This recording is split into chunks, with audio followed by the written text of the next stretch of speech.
जय श्री कृष्णा। राधे राधे। अगर गणेश चतुर्थी पर चंद्र दर्शन गलती से कर लें तो सुने यह कथा। सैमंतक मणि की कथा।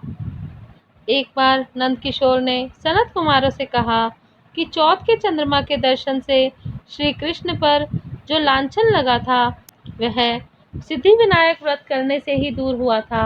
ऐसा सुनकर सनत कुमारों को आश्चर्य हुआ। उन्होंने पूर्ण ब्रह्मा श्री कृष्ण को कलंक लगने की कथा पूछी तो नंद किशोर ने बताया, एक बार जरासंध के भय से श्री कृष्ण समुद्र के मध्य नगरी बसाकर रहने लगे। इसी नगरी का नाम आजकल द्वारकापुरी है। द्वारकापुरी में निवास करने वाले सत्यराजित यादव ने सूर्य नारायण की आराधना की।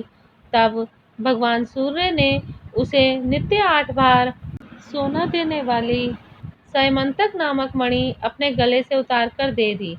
मणि पाकर सत्यराजित यादव जब समाज में गया तो श्री कृष्ण ने उस मणि को प्राप्त करने की इच्छा व्यक्त की।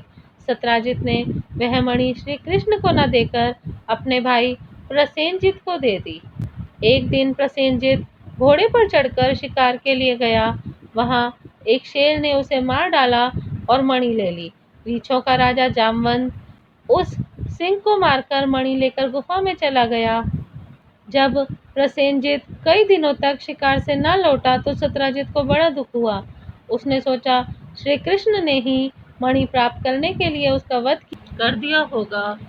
अतः बिना किसी प्रकार की जानकारी जुटाए उसने प्रचार कर दिया कि श्री कृष्ण ने प्रसेनजित को मारकर सैमंतक मणि छीन ली है।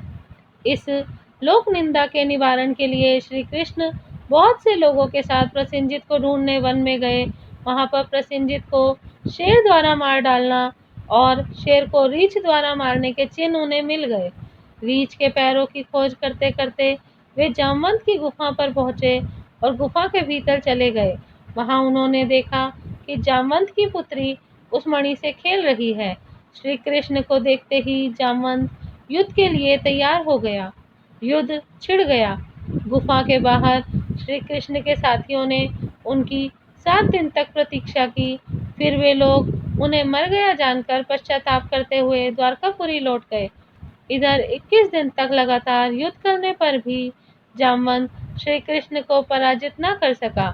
तब उसने सोचा, कहीं यह वह अवतार तो नहीं जिसके लिए मुझे रामचंद्र जी का वरदान मिला था।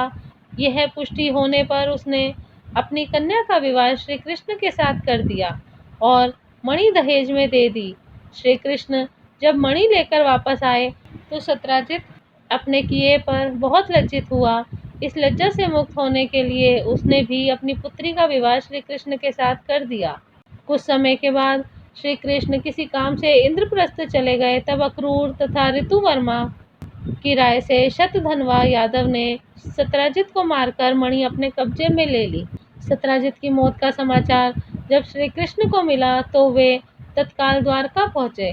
वे शतधन्वा को मारकर मणि छीनने को तैयार हो गए। इस कार्य में सहायता के लिए बलराम भी तैयार हो गए थे। यह जानकर शतधन्वा ने मणि अक्रूर को दे दी और स्वयं भाग निकला। श्री कृष्ण ने उसका पीछा करके उसे मार तो डाला पर मणि उन्हें नहीं मिल पाई। बलराम जी भी वहां पहुंचे। श्री कृष्ण ने उन्हें बताया कि मणि इसके पास नहीं है। बलराम जी को भी विश्वास न हुआ। वे अप्रसन्न होकर विदर्भ चले गए। श्री कृष्ण के द्वारका लौटने पर लोगों ने उनका भारी अपमान किया। तत्काल यह समाचार फैल गया कि सैमंतक मणि के लोभ में श्री कृष्ण ने अपने भाई को भी त्याग दिया। श्री कृष्ण इस अकारण प्राप्त अपमान के शोक में डूबे थे कि सहसा वहां नारद जी आ गए। उन्होंने श्री कृष्ण को बताया, आपने भाद्रपद शुक्ल चतुर्थी के चंद्रमा का दर्शन किया था, इसी कारण आपको इस तरह से लांछित होना पड़ा है। श्री कृष्ण ने पूछा, चौथ के चंद्रमा को ऐसा क्या हो गया है जिसके कारण उसके दर्शन मात्र से मनुष्य कलंकित होता है।